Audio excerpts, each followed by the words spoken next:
Another day, another basketball stories na naman ang pagkikwentuhan natin.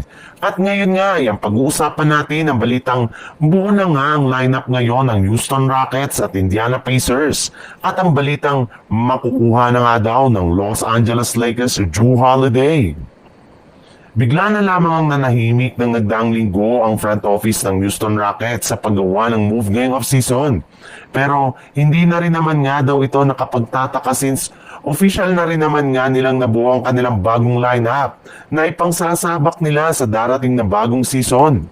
As of now nga ay meron na sila ngayong kasalukuyang 14-man lineup na binubuo ni na Fred VanVleet, Amen Thompson, Kevin Durant, Jabari Smith Jr., Alperen Sengun, Reed Sheppard, Dorian Finney-Smith, Tari Eason, Clint Capela, Steven Adams, Aaron Holiday, Jay Shantate, Jeff Green at si Josh Okogie. Maging ang kanilang mismong superstar nga na si Kevin Durant ay nagsalita na rin naman nga sa unang pagkakataon patungkol sa kanilang kasalukuyang lineup.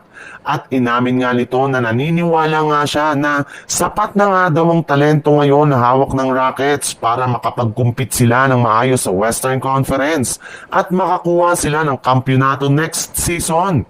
Sa ibang balita naman, halos karamihan nga sa mga nakuhang bagong player ng Los Angeles Lakers ngayong off-season ay nasungkit nila mula sa free agency market, especially sa buyout market. Ibig sabihin, hindi pa nga sila nakakagawa ng isang malakihang trade ngayong off-season. Pero ayon rin naman nga sa ibinulga ng isang NBA insider, posible rin naman nga na mangyari ito sa mga susunod na linggo lalo pat tuloy na tuloy pa rin nga daw ang pagkuha ng Los Angeles Lakers sa kanilang pinaka-target ngayon na si Jrue Holiday.